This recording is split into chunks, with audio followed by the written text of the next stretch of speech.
What is happening to me? Oh my God, my tummy hurts. Ouch! Amara was a very naughty girl. The first time she stole from her own family, the soup was still warm. She stood in the kitchen hut, her hand trembling as she lifted the calabash to her lips. Outside, her mother's voice called the children to come and wash their hands for dinner. But Amara couldn't stop. The rich, peppery broth of groundnut soup touched her tongue, and she drank and drank, her throat working fast, her eyes squeezed shut. It wasn't that there was no food in their home.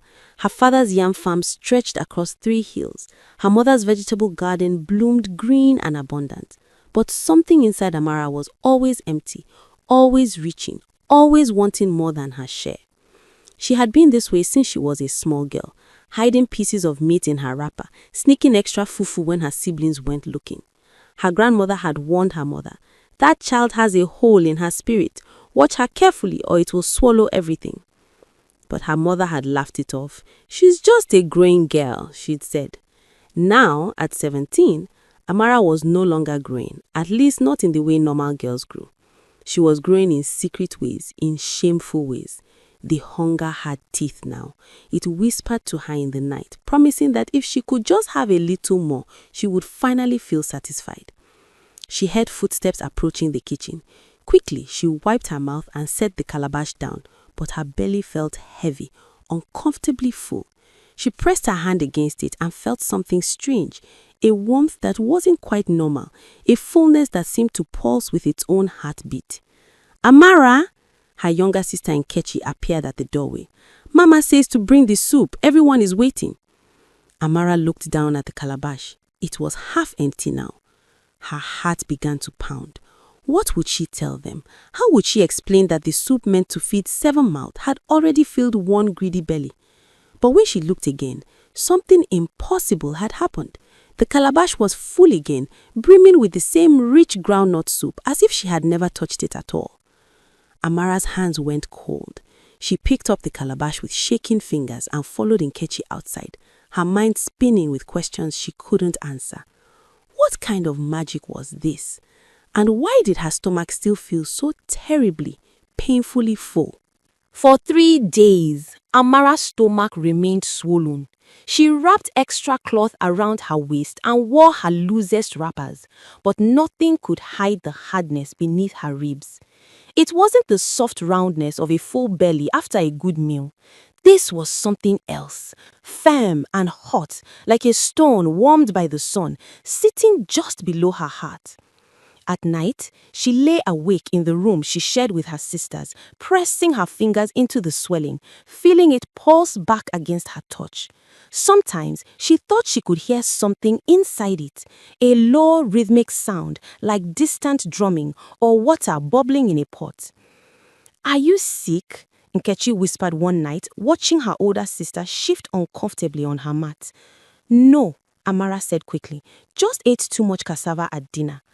But she hadn't eaten the cassava. She had barely touched her portion, terrified that adding more food to whatever was growing inside her would make it worse.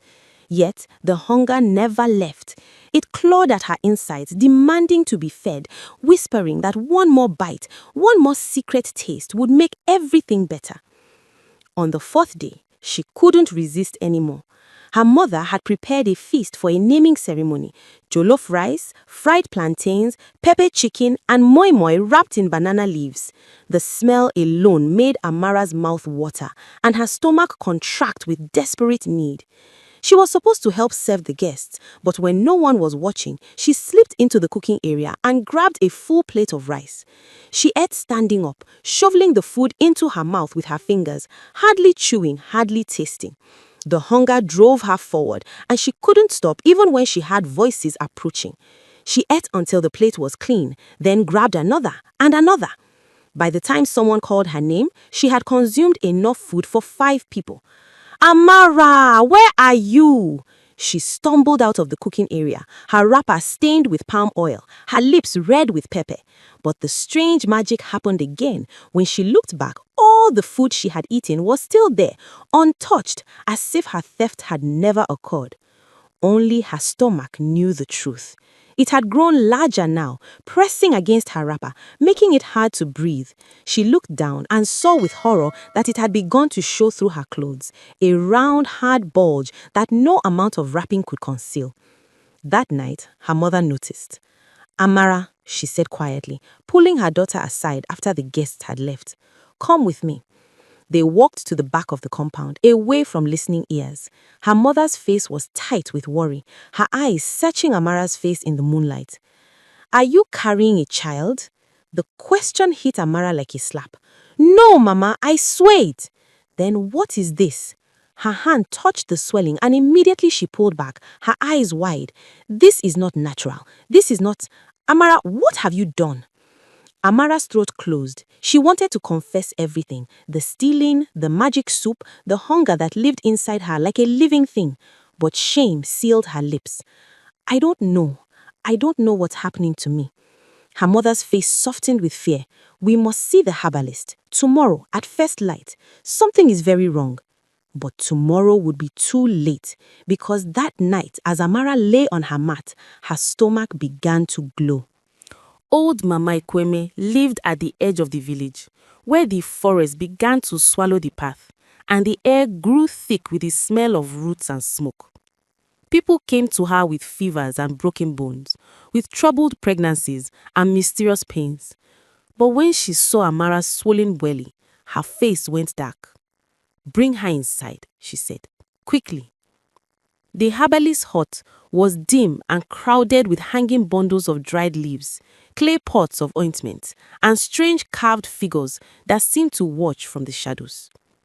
Mama Ikweme made Amara lie on a woven mat and placed both hands on the swelling. For a long moment, she said nothing.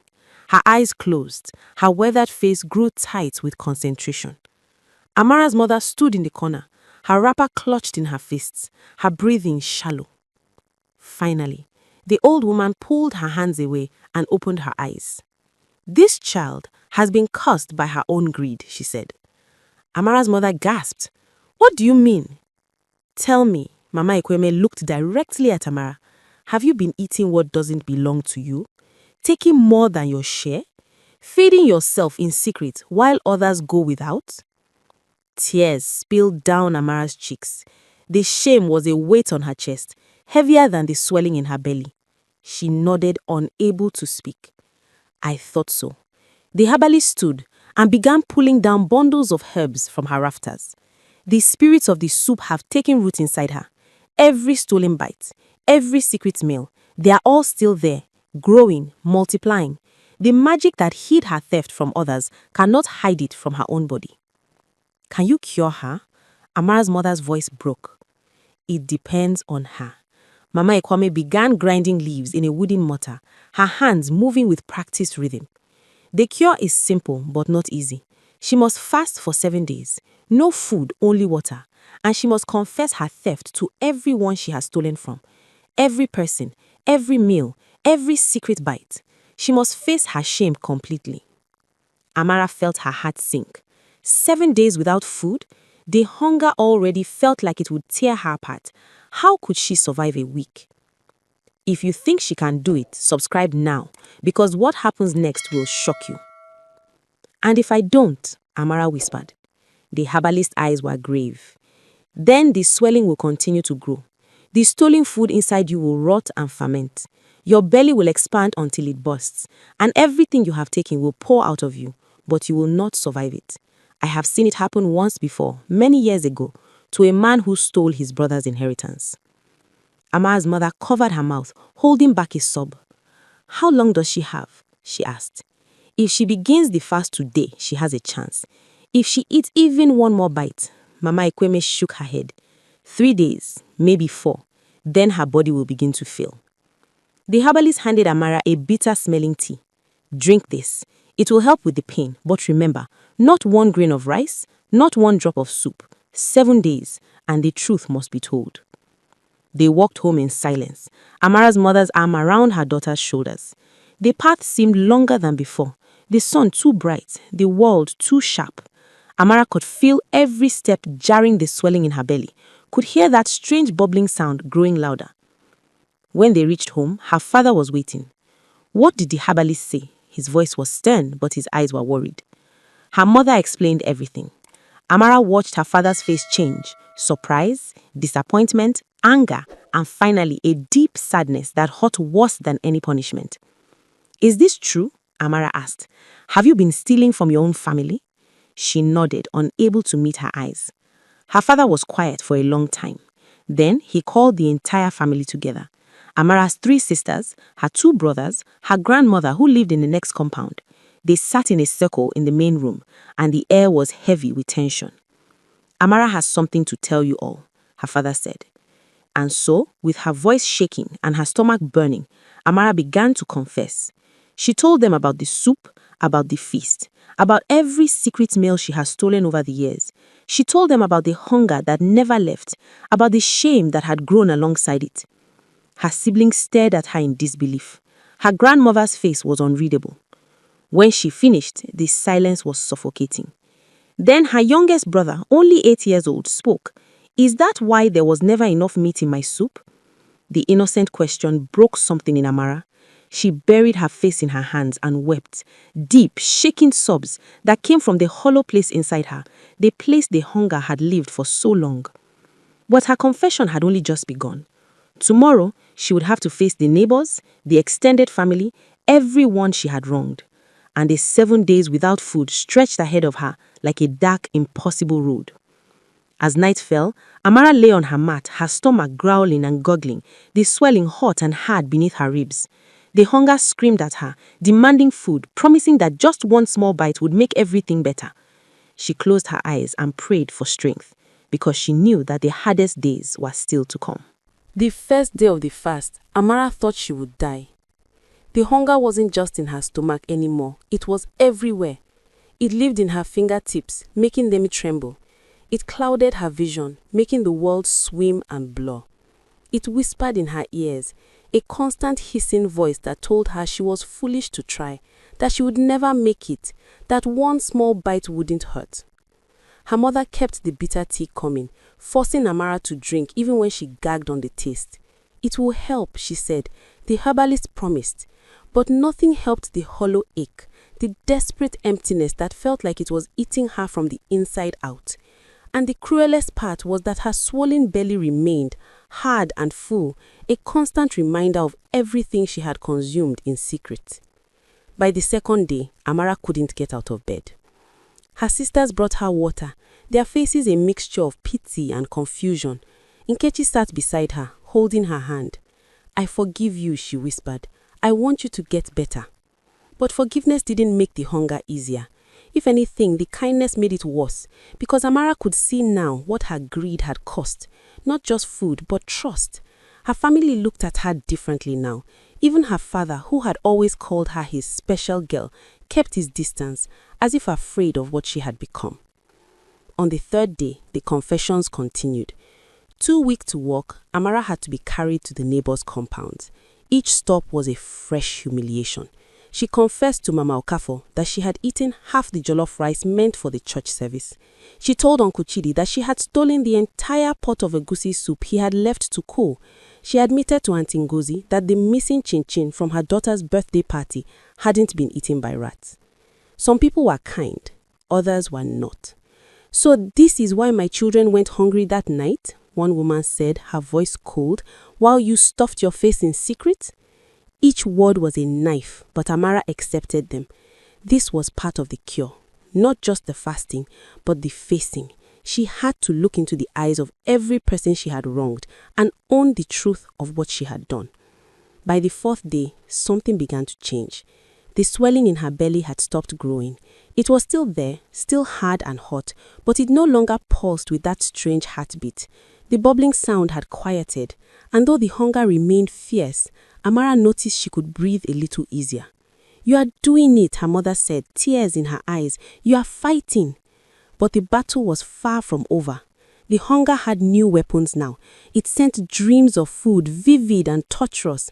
Amara would wake gasping, her mouth watering, convinced she could smell her mother's cooking. She would reach for phantom plates, her hands grasping at empty air. The 5th day was the worst. Amara's body began to rebel. She shook with fever, her skin burning hot, then cold. The herbalist came and gave her more tea, but this one was different, darker, more bitter, made from roots that looked like twisted fingers. The stolen food is dying inside her, Mama Ikweme explained to her mother. As it dies, it releases poison. The next 2 days will be the hardest. She must drink this tea every few hours, and she must keep confessing. The poison must have a way out through sweat and tears and truth. That night, Amara's grandmother came to sit with her. The old woman was silent for a long time, just holding Amara's hand, her fingers rough and warm. Finally, she spoke. "I know where this hunger comes from," she said quietly. "I had it too when I was young." Amara's eyes opened wide. "You?" Her grandmother nodded. "After my mother died, I felt empty inside. No amount of food could fill the hole she left. So I ate and ate, trying to make the pain go away. But it never worked. The hunger wasn't for food. It was for something else. Something I had lost." "What did you do?" Amara whispered. "I learned that some hungers can't be fed. They can only be felt, accepted, and then released." Her grandmother squeezed Amara's hand. "You are learning this now, child. You are learning to sit with the emptiness instead of trying to fill it." The words settled into Amara like seeds. For the first time, she understood that the hunger had never really been about food. It had been about feeling unseen, unimportant, less than her siblings. It had been about trying to take more because she felt like she had less. But she was learning now that she was enough. Even empty, even hungry, even with nothing in her stomach, she was enough. On the 6th day, Amara woke to find the swelling had shrunk. Not by much, but enough that she could see the difference. Her mother cried with relief. Her father smiled for a first time in days. Her siblings gathered around her mat, chattering with hope. "One more day," her mother said, "just one more day." But that final day would test Amara in ways she couldn't imagine. Because that afternoon, her mother prepared a feast for a wealthy visitor, a spread of all Amara's favorite foods. The smell filled the compound, sweet and savory and rich. The hunger roared back to life, stronger than ever, a beast awakened by the scent of prey. Amara's hands shook, her mouth watered, her vision tunneled until all she could see was the food, gleaming and perfect and so close. "Just one bite," the hunger whispered. "You've done so well, just one small taste as a reward." She stood up, her legs weak but moving, drawn towards the kitchen as if pulled by invisible strings. Her mother saw her and stepped in front of the food. "No, Amara, not yet. One more day. You can do this." "I can't, Mama, I can't. I'm so hungry." "I know, my daughter, I know. But you are stronger than the hunger. You've proven that. Don't give up now, not when you are so close." Amara collapsed in her mother's arms and cried. Not just for the food she couldn't have, but for everything.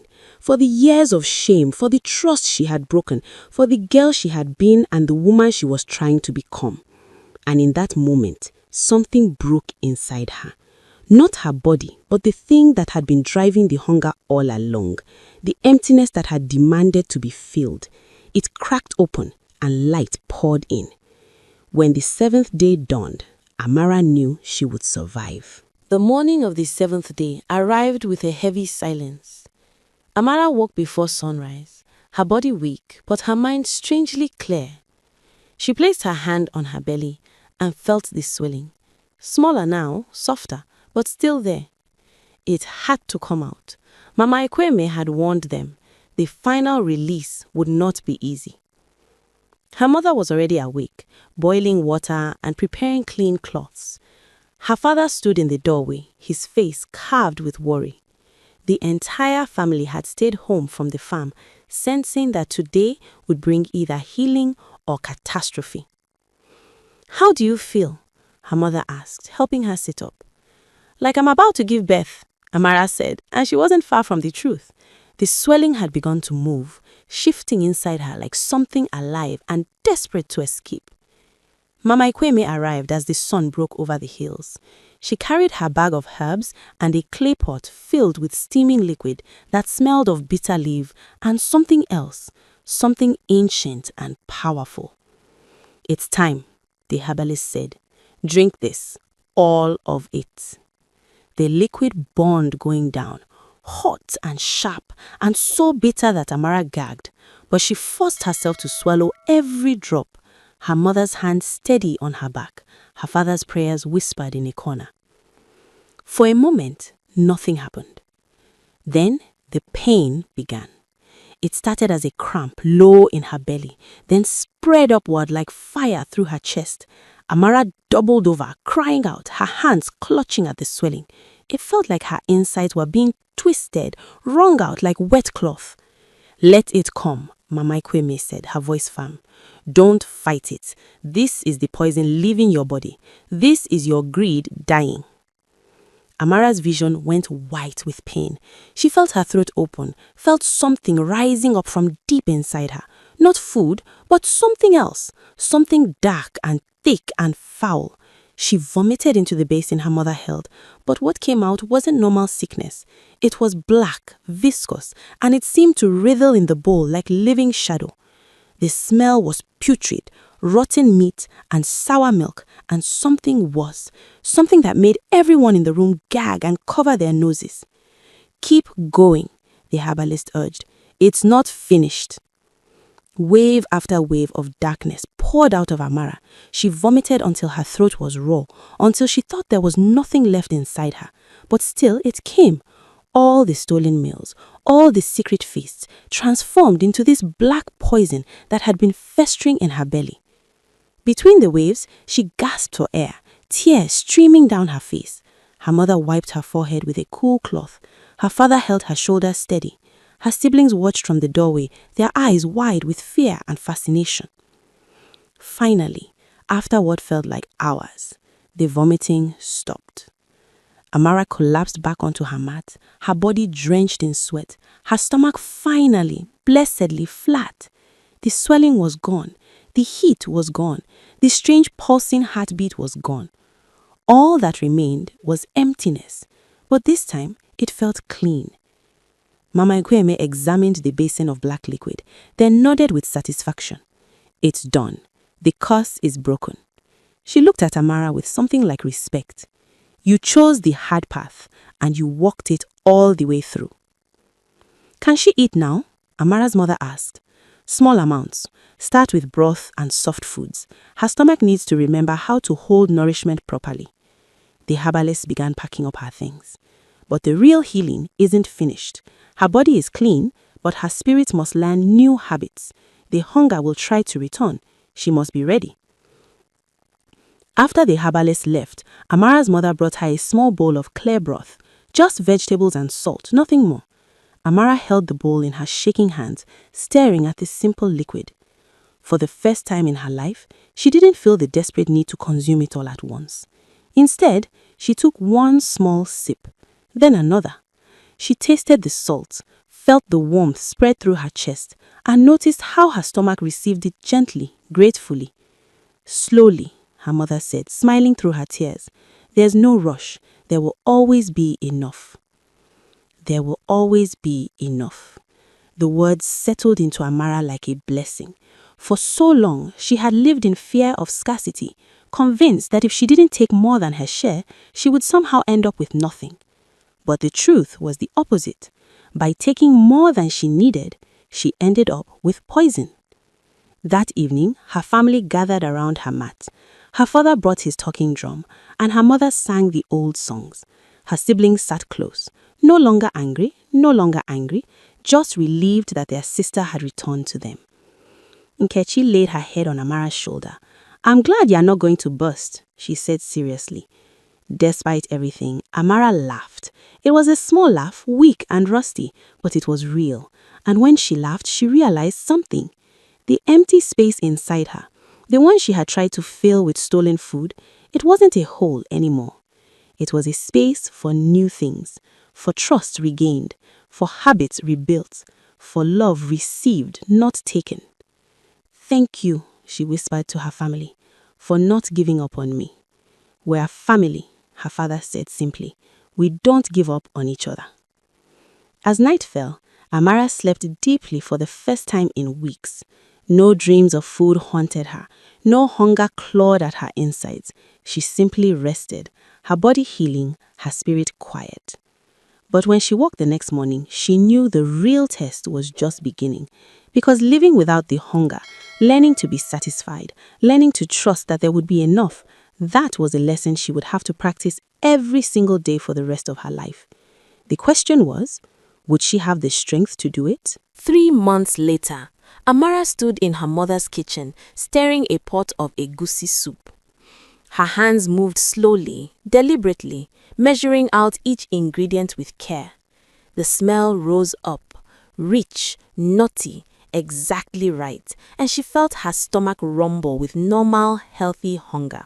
The kind that said, "It's time to eat," not the kind that screamed, "Take everything before it's gone." She had learned the difference. It hadn't been easy. There were days when the old hunger tried to claw its way back, whispering that one extra serving wouldn't hurt, that she deserved more than the others. On those days, she would step away from the food and breathe, remembering the pain of the swelling, remembering the black poison pouring out of her. But mostly, she remembered her grandmother's words. Some hungers can't be fed. They can only be felt, accepted, and released. "Is the soup ready?" Her mother appeared in the doorway, smiling. These days, she trusted Amara in the kitchen again. It had taken time, weeks of Amara measuring exact portions, of eating only her share, of proving with actions that the girl who stole was gone. "Almost," Amara said. "Just needs a few more minutes." Her mother came to stand beside her, looking into the pot. "You've become a good cook, patient, thoughtful." "I had a good teacher." Amara smiled at her mother, and the smile was returned, warm and proud. Later that evening, when the family gathered to eat, Amara served the soup. She gave each person an equal portion, no more, no less. When it was her turn, she took her bowl and sat down with her siblings. The soup was delicious, perfectly seasoned, the meat tender, the vegetables soft. She ate slowly, tasting each bite, letting herself enjoy it without the desperate need to have more. When her bowl was empty, she felt satisfied, not stuffed, not still hungry, just enough. "This is good," her father said, nodding at her. "Really good. Thank you, Papa." After dinner, as Amara cleaned the dishes, Nkechi came to help. They worked in comfortable silence for a while. Then Nkechi spoke quietly. "I heard Mama Ekweme talking to Mama yesterday. She said you could have died, that most people who get the greed curse don't survive it." Amara paused, her hand still in the water. "I know." "Why do you think you did? Survive, I mean." It was a good question. Amara had thought about it often over the past month. Was it the herbalist's medicine, her mother's love, her family's prayers? "I think," she said slowly, "it's because I finally got tired of being hungry all the time. I realized that no amount of food would ever fill the empty place inside me, so I had to fill it with something else." "What did you fill it with?" Amara looked at her sister, really looked at her, at the trust in her eyes, the forgiveness that had been freely given, the love that never wavered even when Amara didn't deserve it. "Truth," she said, "and family, and knowing that I'm enough just as I am." Nkechi smiled and hugged her sister, soap suds and all. That night, Amara walked to the edge of the compound and looked out at the village. Lights flickered in the distance, families gathering for their evening meals. She thought about all the people she had confessed to, all the relationships she was slowly rebuilding. Some people forgave her quickly, others were still hurt, still weary. She accepted both. Forgiveness, she had learned, couldn't be stolen or rushed. It had to be given freely, and some people needed more time. She would wait. She would prove herself through her actions, day by day, meal by meal. A figure appeared beside her, her grandmother, wrapped in her nightcloth, her face peaceful in the moonlight. "You've done well, child," the old woman said. "I'm still learning," Amara admitted. "Sometimes the hunger whispers to me. It tells me I'm foolish for not taking more." "And what do you tell it back?" Amara thought for a moment. "I tell it that I already have everything I need." Her grandmother nodded, satisfied. "That is wisdom. Many people live their whole lives without learning that lesson. You learned it young. Use it well. They stood together in silence, watching the stars emerge one by one. Grandmother, Amara said, when you had the hunger, what finally made it go away? The old woman was quiet for a long time. Then she said, it never completely goes away, but you learn to recognize it for what it is, not a need, but a fear. Fear that you're not enough, that there's not enough, that you'll be left with nothing. Once you see the fear clearly, you can choose not to let it control you. And if it gets loud again, then you sit with it, you feel it, you let it pass through you like a storm, and then you get up and choose differently. Her grandmother touched Amara's cheek gently. You are stronger than you think, child. You proved that by surviving the cure. Now you must prove it every day by living well.